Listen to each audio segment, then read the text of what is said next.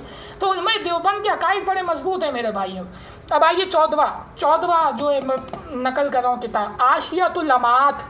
یہ عاشیۃ اللمعات کی کتاب الجنائز ہے، امام شافعی علیہ رحمہ کی اصل کتاب ہے، اصل عربی والی۔ عاشیۃ اللمعات کتاب الجنائز، امام شافعی علیہ رحمہ، جلد اول صفحہ نمبر 762 پہ، 762 نمبر اس کا صفحہ ہے، 762 کتاب الجنائز عاشیۃ اللمعات میں امام شافعی رحمہ اللہ فرماتے ہیں، امام شافعی ائمہ اربعہ میں سے امام شافعی رحمہ اللہ فرماتے ہیں کہ امام موسیٰ کاظم رحمہ اللہ کی قبر انور قبولیت دعا کے لیے مجرب ہے۔ امام شافعی کی یہ بات مانتے ہو؟ اور جی رفاع دین کرتے تھے امام شافعی رفاع دین کرتے تھے، کیا سمجھتے تھے رفاع دین کو؟ ویسے مستحب سمجھتے تھے، یہ بھی بتا دوں، کرے ثواب نہ کرے تو گناہ نہیں۔ خیر ابھی تو موضوع ہے جو اسی پہ رہیں۔ تو یہ 14واں دلیل، 14ویں کتاب مستند پیش کی، عاشیۃ اللمعات کتاب الجنائز اصل عربی والی، جلد اول صفحہ 762 پہ امام شافعی رحمہ اللہ فرماتے ہیں کہ امام موسیٰ کاظم علیہ رحمہ کی قبر انور قبولیت دعا کے لیے مجرب ہے، یعنی ان کے مزار پہ دعا قبول ہوتی ہے۔ لو بھیا امام شافعی نے تو غیر مقلدوں کو سب کو پانی کر دیا، تو کیا طوطے اڑ گئے جی سب کے غیر مقلدوں کے۔ تو بھائی علماء دیوبند پہ بولنے سے پہلے لاکھ بار سوچو، بہت سوچو۔ تو حکیم الامت پہ بولو گے الحمدللہ ان کے روحانی فرزند ابھی زندہ ہیں، ہم جواب دیں گے سر فقر دیوبند سر بلند دیوبند، ہمارا ہر عقیدہ ثابت ہے، ہر عقیدہ ثابت۔ یہ جب سمجھ میں آتا ہے علماء دیوبند کو نا، سب صحیح سمجھے بھی نہیں ابھی، یہ اس کو سمجھ میں آتا ہے جو ہمارے مدارس میں آ کے بیٹھ کے پڑھتا ہے، پھر پتہ چلتا ہے کہ علماء دیوبند کی حقیقت کیا ہے، ارے وہ کس درجے کے لوگ ہیں، کہاں پہنچے ہوئے لوگ ہیں میرے بھائیوں، جب پتہ چلتا ہے۔ ایسے دور دور رہنے سے، صرف اپنے آپ کو دیوبندی کہنے سے کوئی دیوبندی نہیں ہوتا۔ ہمارے عقائد جانو، ہمارے بڑوں میں بیٹھو تو پتہ چلے۔ تو ہم نے اس طرح ساری دلائل دیے ہیں، ساری جرح و تعدیل کی کتابیں ہیں، سارے محدثین مجتہدین اسلاف امت مشائخ امت بالاجماع سکہ محدث ہیں سب، جن کے حوالے دیے ہیں حضور والا، کوئی بھی ضعیف نہیں ہے۔ اور فرد مخالف یہ جانتا ہے، فرد مخالف جانتا ہے۔ ہاں تو الحمدللہ علماء دیوبند کا ہر عقیدہ واضح ثبوت کے ساتھ ثابت ہے، ورنہ لگاؤ فتوے ان سب پہ، لگاؤ فتوے صحابہ پہ، صحابہ کے اعمال بھی تو نقل فرمائے ہیں۔ جزاکم اللہ خیرہ۔ الحمدللہ اہل سنت والجماعت دیوبند کا ہر عقیدہ کتاب و سنت کی روشنی میں واضح ہے۔